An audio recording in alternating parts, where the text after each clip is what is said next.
everyone, and welcome back to my channel, or welcome if you're new. Welcome to another installment of Lex Behind the Lens. I'm really excited for today's topic, but first I want to say happy spring. Oh, it's an exciting time. Daylight saving happens, so we have longer amounts of sunlight. I also want to say happy anniversary to Animal Crossing's New Horizons. I can't believe it's been a year since the game came out, and if you are watching this and you play Animal Crossing, you like Animal Crossing, and you like seeing people play it, I do have a couple of videos on my channel of me playing it. My most recent gameplay is linked on the screen if that's something you're interested in, so be sure to check that out, and I will link another one down in the description box. But let's circle back to spring. I know that a lot of people look forward to spring because it's the start of warm weather, and also because it means the winter blues are coming to an end. I know there are people who may be watching this that live in places where winter weather carries on for a lot of spring, and I'm so sorry, that's not the reality here in Texas, so I can't relate, but hopefully having more sunlight is doing wonders for you. There are a lot of reasons that people don't care for winter, and they're very obvious reasons. And one of those reasons is that it brings the winter blues, or more seriously for certain people, seasonal affective disorder, or SAD. I'm not going to talk about the winter blues and SAD in detail in this video, but I did write a blog post about it if you want to read that, and it's linked down below. I'm not a doctor or a professional, but I sourced things, so if you want to read all about that, please check it out, because maybe you don't know that that's what you experience during the winter, but it is a very common thing. And a lot of people see spring and then eventually summer as their way out of this funk. I mean, the warm weather opens itself up to so many more things, especially socially and feeling. Like there are more hours in the day. Personally, I don't experience the winter blues. I experience the equivalent in the summer. While daylight saving for most people is a sign of something good coming ahead, for me, it's the first sign of being prepared to be dreading another miserable summer. But I don't want to do that this summer. I don't know about you guys, but I'm just not interested in having any more years of my life be a rinse and repeat. Obviously, we've just gone through a full year of the opposite of that, but I want to continue that. I want to be able to look forward to every season. I want to be able to enjoy the present and look forward to the future. So I want to get started now with combating those feelings, those negative emotions that normally come up in the summer. And hopefully if you're watching this will provide you an extended period of time to be prepared for the next winter. And so how does this, the changing of seasons, relate to the title of this video, Strength and Vulnerability? Well, it's because I am really trying to implore people here who may be affected by winter to really sit in and delve into, why do I feel these things at this time of year? It's very real that for some people, these thoughts only occur in the winter because you spend a lot of time indoors, and it's kind of as if you have cabin fever. You just start to think certain things and they spiral until someone opens the door and you escape. But I'm trying to get people to stop seeing it as something to be expected when the seasons change. Do you feel this way at other times of the year, but you just have more distractions? Do you have more things going on to help you sweep it under the rug, and you just allow yourself to be miserable for 3 months a year? That's what I really want to dive into today, and help people realize that there are ways to avoid feeling that way. If you've watched some of my more recent videos, then you know that I took a month off from YouTube and blogging last month, and I talked a bit about it in a couple of videos, but I wrote a blog post more specifically detailing what I was feeling emotionally, and that's linked down below if you'd like to read it. But one of the big things is that what contributed to this episode of mine being much longer than in months past is that my routines that I depended on were no longer working. And it made me realize maybe that chapter of my mental health journey is closed and it's time to start the new one. I am someone who advocates for therapy and sees the benefit of it, and I don't see any stigma with it. But I've never actually enrolled in it for a couple of reasons. One, I have always known it to be very expensive, and I just didn't even consider it as an option despite having health insurance.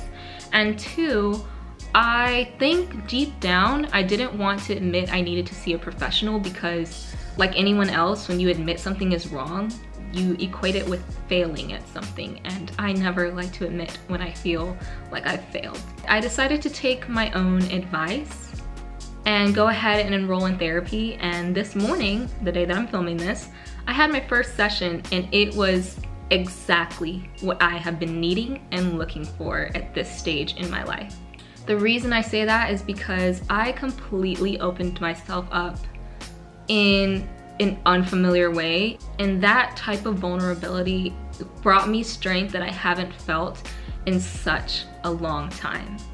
When we think of strength and vulnerability, they seem like the antithesis of each other. The definition of strength is the quality or state of being physically strong, or the capacity of an object or substance to withstand great force or pressure. The definition of vulnerable, on the other hand, means being susceptible to physical or emotional attack or harm, or a person in need of special care, support, or protection.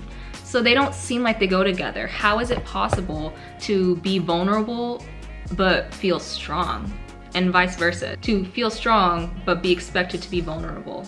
I truly believe that you are never as strong as you think you are until you confront what is happening within and within, because you have no real sense of self. You can be someone who thinks you're the strongest person out there, the most confident person out there, but at night you're wondering why you can't maintain good friendships or good romantic relationships, why you feel like you can't trust people at your job, and why they can't trust you. It's why people have spent so much time defining the difference between confidence and arrogance. If you're walking around keeping everybody at arm's length, then why are you surprised when it's happening back to you? People read that sort of thing, they feed off of that sort of thing, and all you're going to do is just bring more people into your life who are like that, and it's just going to be like replacing the same kinds of people over and over and over, because there's nothing to connect with. There's no real bond there. Some people use other types of ways to not deal with their feelings, which is drugs and alcohol. They want to be known as a party friend. They don't want to be the person who has the heart to heart. They just want to have a good time all the time, and they would use whatever form of escapism to maintain that good time feeling. And people who walk around like they're very strong all the time are the same way. They don't let anyone in, and every time that you don't let someone in, you're stacking your wall higher and higher and higher and higher. Don't you just feel that tension? Don't you feel all that stress up here of needing to prove something to everyone? How does it make sense that you feel you are so strong because you only care about and look out for yourself, but I'm weak because I have people filling my life raft, because I have a support system, because I have a team? There's no weakness in leaning on other people, depending on other people. You can't do anything 100% by yourself. And that's why I say there's strength in being vulnerable, because when you open yourself up to other people, then you forge these connections and bonds that are much harder to break, and you have dependable people in your life. That's one less thing for you to be anxious about or to worry about, that someone's going to abandon you, that someone is going to forget about you, that you won't have anyone to call on in a crisis. I can sit here all day and talk about how the relationships I've cultivated have played a direct role in my emotional stability and my ability to look forward to the future, and my desire to even want to look inward and work on myself. But I also want to recognize how your journey is personal to you. If you're watching this and you've gotten this far, I like to think that you feel the same. So if you've been wondering what your next step is, ask yourself what you've been doing thus far. What feels like the natural next step to you? Are you not ready to talk face to face with a person about it? Just try getting your thoughts out. Make a note in your phone, start a document on your laptop. Maybe go back to basics like me and write in a journal. Maybe you've been doing that and you're feeling like it would be more helpful to get some dialogue back. Do you have a friend in your life that is always forthcoming with you about the things going on in their life, and you know that they would be receptive to the things you're saying? Go to them. Do you have a partner or boyfriend or girlfriend that has made it very clear that they are a safe space for you? Take advantage of that and open up yourself, because they're letting you know that's what they're there for in the best way that they can be. Maybe you're still not comfortable with the loved ones in your life knowing things, but you want to talk to someone and you're ready for therapy. great, do that. Your therapist or counselor should be able to give you tips on how to start opening up to people in your life. While your friends and families and partners may not be professionals who can solve everything for you, of course you're gonna have to do your own legwork.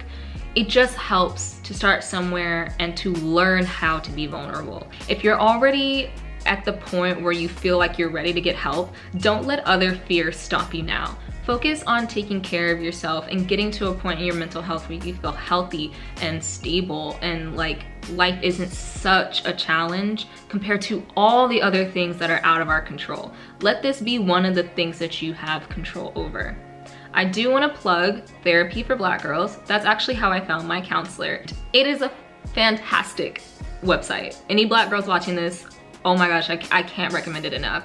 You can filter it by your location, your insurance type, and if you want in-person or virtual. You can also filter it by like the amount of miles within the certain radius. So it is a true search engine. I just went through the results until I found someone's profile that spoke to me, and I truly felt like I found such a good counselor. It was not only nice to see someone that looks like me and I know that we have shared experiences, I could make certain references during our talk today that I knew she would understand as a fellow Black woman, and that was such a relief. And finally, it allowed me to be more relaxed when I spent all day yesterday thinking I was gonna burst into tears the moment she said hello. We spent the bulk of our session laughing rather than crying, and that doesn't mean every session will be like that, but that was such a big step in my journey toward healing and exactly what I needed. So if you are a Black girl and you're not sure about therapy because you don't know if you can trust these people, like, check out Therapy for Black Girls. I guess my final thought is that I don't think anyone should ever feel like they have to do life alone. For anyone watching this who has kind of lived by a motto of I've always done things alone, like I'd work better alone, and you come in this world alone, you leave this world alone. Don't be afraid to lean on people, to seek help for yourself, to get to a point where you truly have more confidence in yourself, and just understand that there is strength in vulnerability. And the more you trust people and open up to people, the more you let love like rush in, and it can only do good things for you. Stop being so afraid of the unknown. Stop being so afraid of getting your heart broken. It's part of life, it's part of the human emotion. And if you're a man watching this, especially don't be afraid of any of that. Like, don't let society put that stigma on you that you can't receive help or you shouldn't receive help because being strong means having no emotions. It is quite the opposite. Anyway, I hope you guys enjoyed this Lux Behind the Lens. I hope that everyone has a fabulous spring, and I hope we all get a better summer with the rate of vaccinations. And I hope that as much as I'm trying to beat the deadline for summer to have an amazing and less miserable summer, I hope that you guys can look forward to winter whenever it gets closer and not just be dreading it because you did the work now, so that you know this is not a battle you have to fight alone. Anyway, I'll see y'all in the next one. Bye!